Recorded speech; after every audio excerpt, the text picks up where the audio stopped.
तो सबसे पहले आज के फर्स्ट क्वेश्चन पे आते हैं। आपको यहाँ पे एक सेंटेंस दिया हुआ है, आपको इस सेंटेंस को बहुत ध्यान से पढ़ना है और मुझे बताना है कि कौन सा पार्ट है जिसमें एरर है, विच पार्ट इज इनकरेक्ट। चलिए ट्राई कीजिए। पहले मैं चाहूँगी आप लोग खुद से ट्राई करें, नहीं होगा आपसे तो मैं बताऊँगी।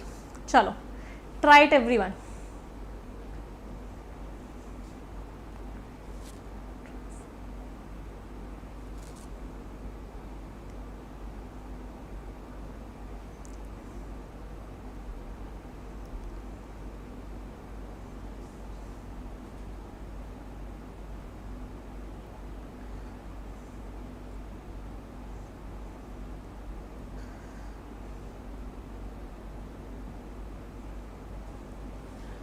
हाँ जी, ऑफन क्रिटिसाइज्ड, क्रिटिसाइज्ड का मीनिंग क्या है? बुराई करना किसी की।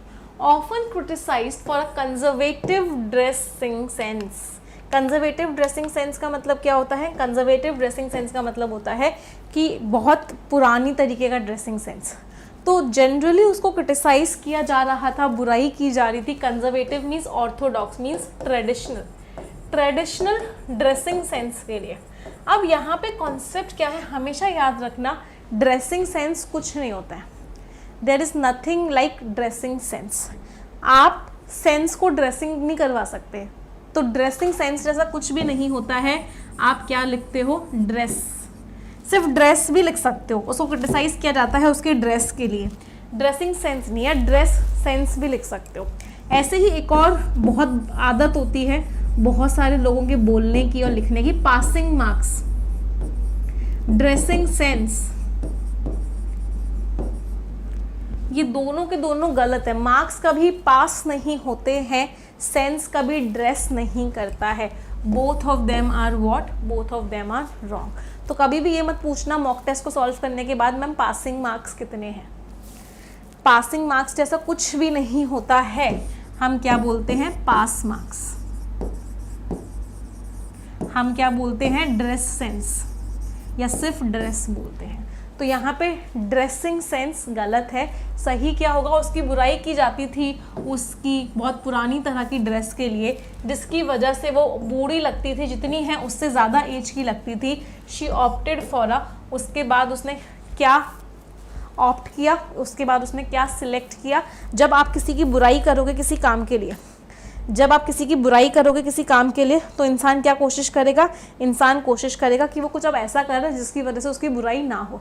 इसीलिए उसने क्या सोचा? इसीलिए उसने उसके बाद एक ब्लैंड, ब्लैंड का मीनिंग क्या होता है? एक तरीके से बहुत ही बोरिंग, एनसेम्बल मीन्स एक तरीके से ड्रेस। तो उसने क्या किया कि बहुत ही बोरिंग तरह की ड्रेस वेयर कर ली। सो किस पार्ट में एरर हो गया? बी पार्ट में एरर हो गया। ड्रेसिंग सेंस जैसा कुछ भी नहीं होता है। कोई दिक्कत? ड्रेसिंग सेंस जैसा कुछ भी नहीं होता है। पासिंग मार्क्स जैसा कुछ भी नहीं होता है। कुछ बच्चे कह रहे हैं कि मैम ओल्डर के आगे टू आता है, ओल्डर के आगे टू आता है। आई डोंट नो कि आप लोगों को ये कॉन्सेप्ट कहाँ से आपने ले लिया या कहाँ से पढ़ लिया कि ओल्डर के आगे, एल्डर के आगे टू आता है। ऐसा कोई कॉन्सेप्ट नहीं होता है कि ओल्डर के आगे टू आए। टू उन वर्ड्स के आगे आता है जो IOR में एंड करते हैं। For example senior, for example junior, for example ulterior, posterior, exterior, interior, inferior. एक वर्ड और होता है जिसमें IOR नहीं आता, फिर भी उसके आगे हम टू ही लगाते हैं, प्रेफर। इन सब का जो प्रेपोजिशन होता है वो TO2 होता है। ओल्डर और एल्डर के साथ आज भी देन ही यूज़ होता है। We use THAN than only. कोई दिक्कत? हाँ, सेंस ऑफ ड्रेसिंग सही है। अच्छा, अब मुझे एक बात और बताना है, इस एनसेम्बल का पार्ट ऑफ स्पीच बता दो। ब्लैंड एक एडजेक्टिव है, तो एडजेक्टिव किस शब्द के बारे में बताता है? एडजेक्टिव आपको नाउन के बारे में बताता है। तो एनसेम्बल का पार्ट ऑफ स्पीच क्या है? Ensemble is what? Ensemble is a noun. कोई मुझे इस वर्ड का मीनिंग बता सकता है? इसमें एक रूट वर्ड है सेम, SEM। कोई मुझे इस सेम रूट वर्ड का मीनिंग बता सकता है? रिसेम्बल, एनसेम्बल, सिमिलर, क्या है इसमें? रूट वर्ड है सेम या फिर सिम, SEM सेम, या फिर सिम, SEM सिम। तो इस रूट वर्ड का मीनिंग क्या होता है? दिखावा, या आप कैसे दिखते हो, उसका रूट वर्ड क्या है? सेम या फिर सिम या फिर दिखना किसी चीज़ का। तो एनसेम्बल का मीनिंग यहाँ पे क्या है? एनसेम्बल का मीनिंग है जिस तरीके से उसने अपनी बॉडी को कवर किया है, जिस तरीके की ड्रेस उसने पहनी हुई है। Right, very good. चलो अगले क्वेश्चन पे आते हैं। Next question on your screen, और ये रहा टाइमर सभी स्टूडेंट्स के पास।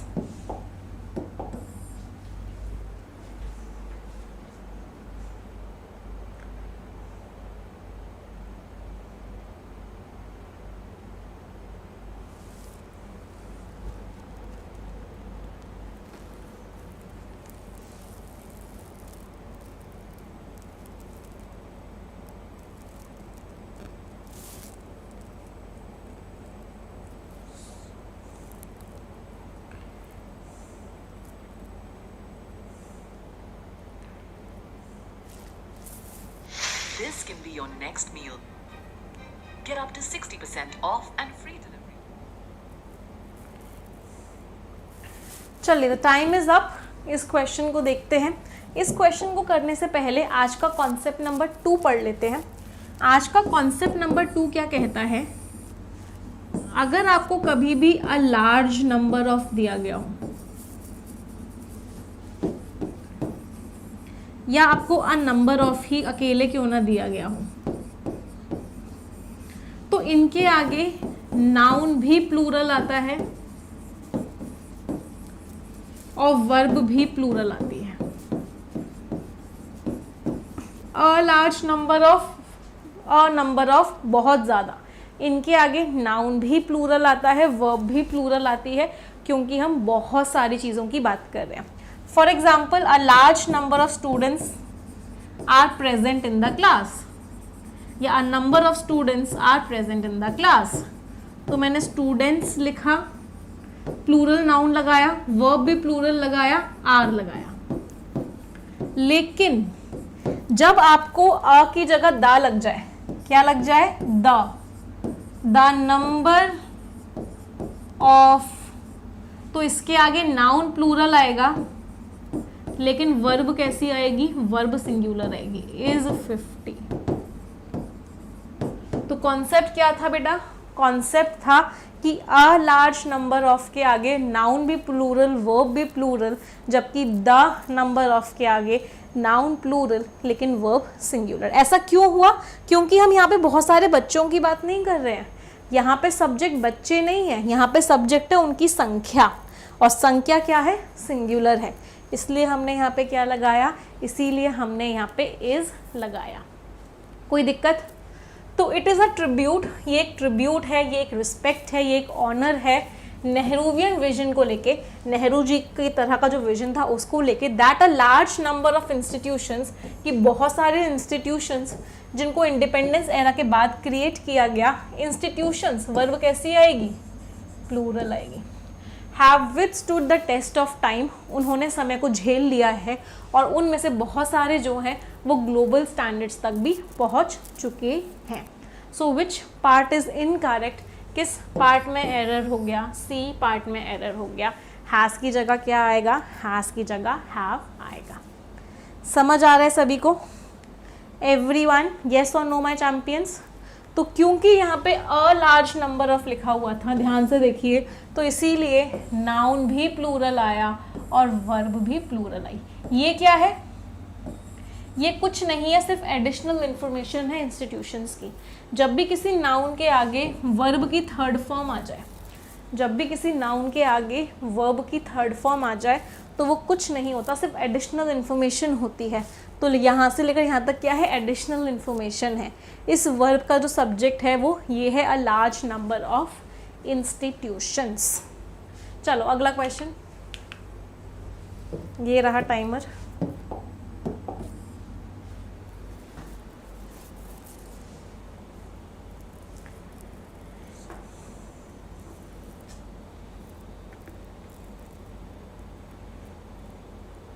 रिजन मीन्स ऊपर चला गया है, इंक्रीज हो गया है।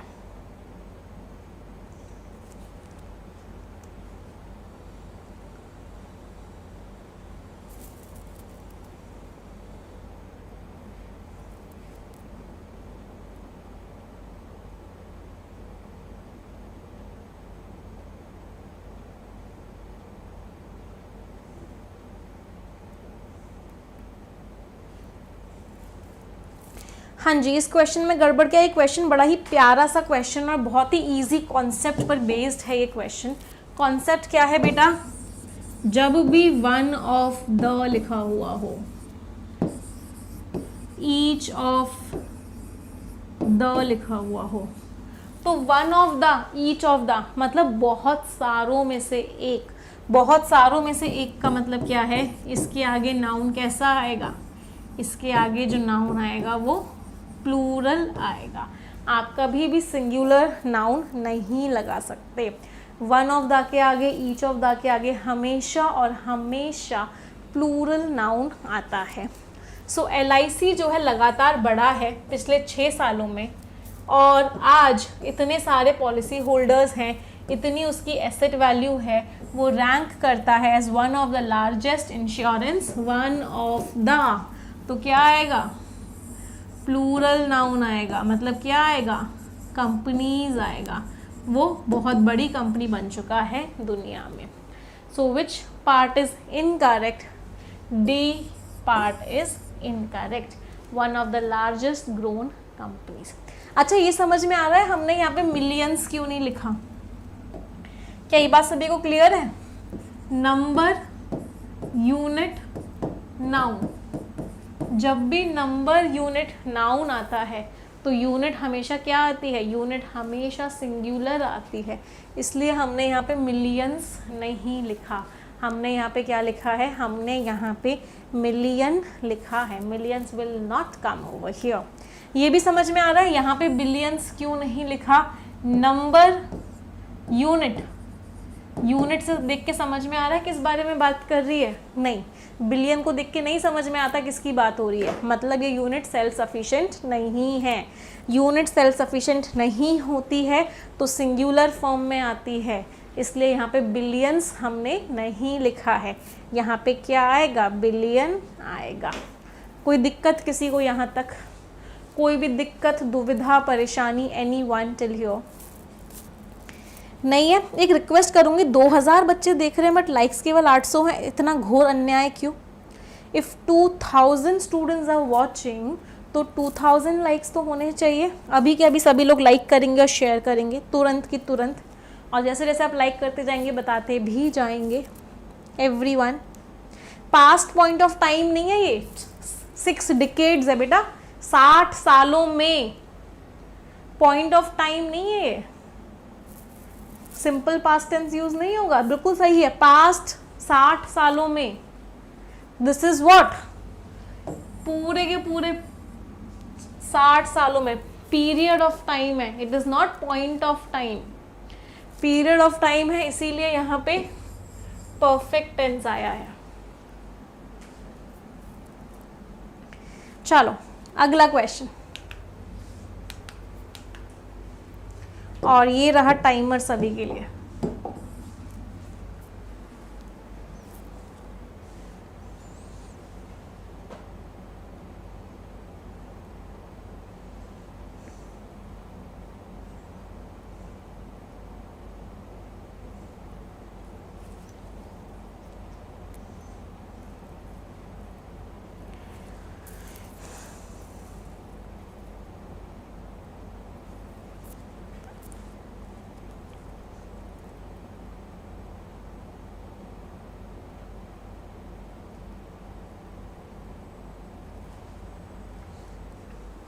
चलो, द टाइम इज अप। इस क्वेश्चन को देखते हैं। Let's look at this question now. While last year, पिछले साल, सेकेंड वेव से पहले, before the second wave, vaccine hesitancy, लोग वैक्सीन लगवा ही नहीं रहे थे, हेजिटेंट हो रहे थे वैक्सीन लगवाने में, मतलब वैक्सीन लगवा ही नहीं रहे थे। इसको हम किस चीज़ से लिंक कर रहे थे? इसको लिंक कर रहे थे टू द लो अपटेक, मतलब वैक्सीन लोग लगवा नहीं रहे थे इसलिए वैक्सीन कम लग रही थी। It is quite all, quite और ऑल कभी भी साथ में नहीं आ सकते, हमेशा याद रखना। Quiet and all can never come together. अभी इसी के ऊपर शॉर्ट वीडियो भी डाली थी 120 रूल्स ऑफ ग्रामर में, देखी थी आप लोगों ने? तो क्वाइट, ऑल कभी भी साथ में नहीं आ सकता, या तो क्वाइट आएगा या फिर ऑल आएगा। तो क्वाइट लाइकली, अच्छे खासे चांसेस हैं। अब क्वाइट में भी 2 शब्द होते हैं, दोनों का मीनिंग समझ लो। एक होता है क्वाइट और एक होता है क्वाइट। ये जो क्वाइट होता है ये एक एडवर्ब होता है, इसका मीनिंग होता है अच्छा खासा। ये जो क्वाइट होता है ये एक एडजेक्टिव होता है, इसका मीनिंग होता है शांत वाला। आपकी टीचर ने आपको बहुत बार बोला होगा keep quiet, pin drop silence, keep quiet, तो उन्होंने क्वाइट बोला था, मीन्स शांत रहो, ये वाला क्वाइट था। ही इज़ क्वाइट रिच, वो अच्छा खासा अमीर है। वो कौन सा क्वाइट है? वो ये वाला क्वाइट है, QUITE। So which part is incorrect? C part is incorrect. इस बात के चांसेस बहुत ज़्यादा हैं कि लोग जो हैं अपने ऑप्शंस को यूज़ कर रहे हैं कि और ज़्यादा वैक्सीन आ जाने दो, अलग अलग तरह के, फिर डिसाइड करेंगे कौन सी वैक्सीन लगवानी है। So which part is incorrect? C part is incorrect. Ma'am बालों को कोम भी नहीं किया आपने आज। बेटा टाइम ही नहीं मिलता बालों को कोम करने का, इतना हेक्टिक स्केड्यूल हो चुका है सुबह से शाम तक का कि I don't get time to comb my hair and really apologies for that, but मैं इसमें कुछ कर नहीं सकती because my priority is teaching right now. चलो, क्योंकि बहुत सारी वैकेंसीज हैं, बहुत सारे एग्जाम्स हैं and I want all of you to get selected this time. चलो नेक्स्ट क्वेश्चन, और ये रहा timer.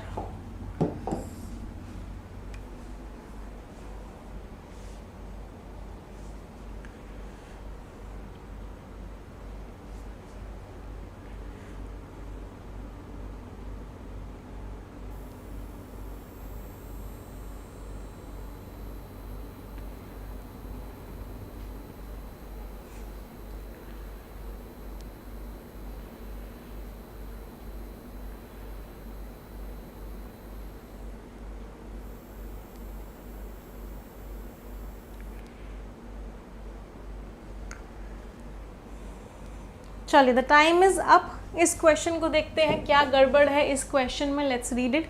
The suppression of individual liberty, जो हर इंसान का जो फ्रीडम है उसको जो दबाया गया है फॉर द ग्रेटर गुड, बाकी लोगों के भले के लिए, इस परहैप्स, शायद ये बहुत पुराना और बहुत ही टफ सवाल है जो डेमोक्रेसीज जिससे लड़ती हैं। डेमोक्रेसीज जिससे लड़ती हैं, जिससे, तो डेमोक्रेसीज ग्रैपल विद, यहाँ पे प्रेपोजिशन नहीं था, तो दैट डेमोक्रेसीज ग्रैपल विद, हमेशा याद रखना जब भी ग्रैपल वर्ड आए, ग्रैपल मीन्स फाइट, तो हमेशा वहाँ पे विद वर्ड, विद प्रेपोजिशन का इस्तेमाल करते हैं। So which part is incorrect? D part is incorrect. जो बच्चे कह रहे हैं कि मैम हमने तो अमंग को बिटवीन कर दिया, सारे के सारे पापी आए हैं आज क्लास में, ऐसा लगता है सारे के सारे पापी आए हैं क्लास में। क्यों? आपको कैसे पता कि दो ही सवालों की बात हो रही है कि आपने बिटवीन कर दिया? बिटवीन तो दो के लिए इस्तेमाल करते हैं, या दो से ज़्यादा के लिए जब इस्तेमाल करते हैं जब सबके नाम अलग अलग दे रखे हों। ना ही यहाँ पे ऐसा कुछ लिखा हुआ है कि दो लोगों की बात हो रही है, दो सवालों की बात हो रही है, ना ही यहाँ पे कुछ ऐसा लिखा हुआ है कि सबके नाम अलग अलग दे रखे हैं। तो क्या क्या सोच के बिटवीन आंसर दिया, मुझे बता दो ज़रा। सो आंसर क्या है? Answer is option number D. Greater good का मीनिंग होता है सबका भला, सबके भले के लिए, मीन्स फॉर ग्रेटर गुड। मैं डिक्लेयर करती हूँ कि इस चैनल पे 1:30 बजे मंडे टू फ्राइडे रोज क्लास होगी फॉर ग्रेटर गुड। समझ आया ग्रेटर गुड का मीनिंग? चलो नेक्स्ट क्वेश्चन।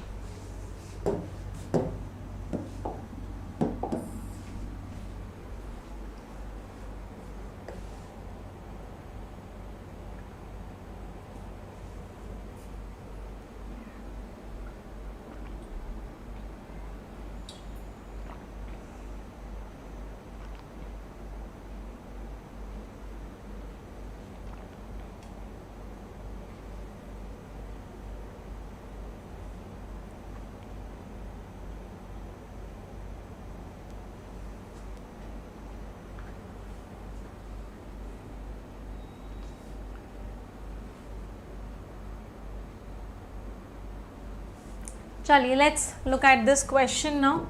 इस सवाल को देखते हैं। It is also pointed out, इस बात को भी पॉइंट किया गया, मार्क किया गया कि अगर इंटरनेट प्लेटफॉर्म्स को वर्चुअल गवर्नमेंट मानना है, अगर आप इंटरनेट प्लेटफॉर्म को गवर्नमेंट मानना चाहते हो तो उन्हें अडियर मीन्स स्टिक करना, फॉलो करना, you stick to something, you follow something. तो हमेशा याद रखना अडियर के बाद जो प्रेपोजिशन आता है वो क्या होता है, TO2 होता है। तो अगर इंटरनेट प्लेटफॉर्म्स को वर्चुअल गवर्नमेंट्स बनना है तो उनको फॉलो करना पड़ेगा। उनको किस चीज़ को फॉलो करना पड़ेगा, basic democratic accountability in formulating there policies. उन्हें अपनी पॉलिसीज़ बनाने में डेमोक्रेटिक अकाउंटेबिलिटी मीन्स उनको जिम्मेदारी लेनी पड़ेगी, उनको ट्रांसपेरेंट होना पड़ेगा, उनको पब्लिक पार्टिसिपेशन बढ़ाना पड़ेगा और उनको non partisan means non partial unbiased decision making करनी पड़ेगी। अडियर के सामने क्या आता है, अडियर के आगे हमेशा TO2 आता है। इस बात को स्टार मार्क करके अपनी कॉपीज़ में लिखिएगा। सो किस पार्ट में एरर हो गया, बी पार्ट में एरर हो गया। We will use to after adhere. Yes, चलो अगला क्वेश्चन। अगर कॉन्सेप्ट समझ में आ रहे हैं तो लाइक बटन भी प्रेस करते जाएंगे सभी लोग। चलो next question on your screen.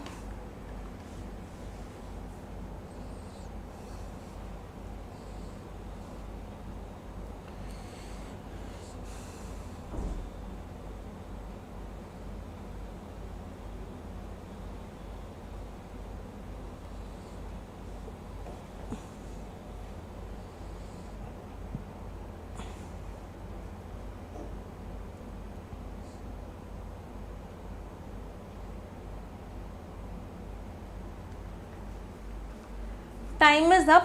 ये जो क्वेश्चन है ये बड़ा ही प्यारा क्वेश्चन है क्योंकि ये क्वेश्चन एक बहुत ही इम्पॉर्टेंट टॉपिक का है इंग्लिश में। और वो इम्पॉर्टेंट टॉपिक क्या है, वो इम्पॉर्टेंट टॉपिक है इन्फिनेटिव्स। लेट के आगे ऑब्जेक्ट जब भी आता है उसके आगे आप कभी भी TO2 का इस्तेमाल नहीं करते। आप डायरेक्टली क्या लगाते हो, आप डायरेक्टली वर्ब की फर्स्ट फॉर्म लगाते हो। लेट प्लस ऑब्जेक्ट कभी भी TO प्रेपोजिशन नहीं आएगा, डायरेक्टली क्या आएगा, वर्ब की फर्स्ट फॉर्म आएगी। Let me do it. अगर TO2 लिखा हुआ है तो ये गलत है, this is wrong. Let me do it, let me comb my hair, let me teach, let me study, let me go there, let me propose you, let me answer this question, let me raise this question. तो हमेशा late plus object के साथ क्या लगाते हैं, verb की first form लगाते हैं। साई ज्योति प्रकाश कह रहे हैं let me love you, yes. तो TO2 नहीं आएगा। देखते हैं, he has to talk to his superintendent. उन्हें अपने सुपरिटेंडेंट से इसके बारे में बात करनी पड़ी। And he will call back, वो वापस कॉल करेंगे बाद में इस evening, to let me know, मुझे ये बताने के लिए कि वो कब यहाँ पर आएंगे। So which part is incorrect, D part is incorrect. Let me to know नहीं आएगा, लेट मी नो आएगा। चलो ये तो अच्छा है, एरर डिटेक्शन के बहाने, इंग्लिश के बहाने, या आप गवर्नमेंट एग्जाम्स की तैयारी कर रहे हो उसके बहाने आप लोगों की स्पोकन इंग्लिश भी इम्प्रूव हो रही है। अब आप किसी को जाके ऐसे नहीं बोलोगे let me to love you या let me to propose you, है ना। अब आप सही इंग्लिश ही बोलोगे, इजंट इट। आपको कोई आई लव यू बोलेगा तो उसका आंसर आप आई लव यू टू कभी नहीं दोगे, आप आई टू लव यू दोगे। यस, चलो next question.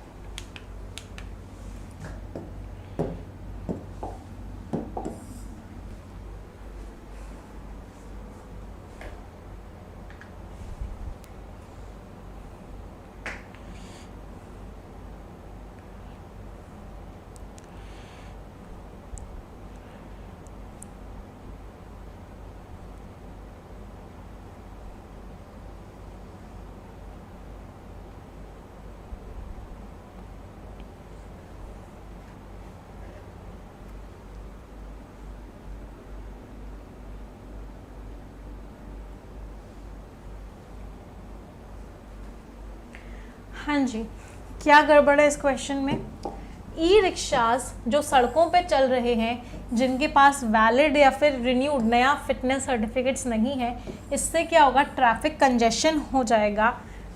Traffic congestion means भीड़ भाड़ लग जाएगी। प्लाइंग का मतलब है मतलब रोड्स पर हैं, कंजेशन मीन्स बहुत ज़्यादा भीड़ हो जाएगी। एज दे आर नोन, क्योंकि इससे क्यों जाना जाता है कि वो बहुत जल्दी ब्रेकआउट।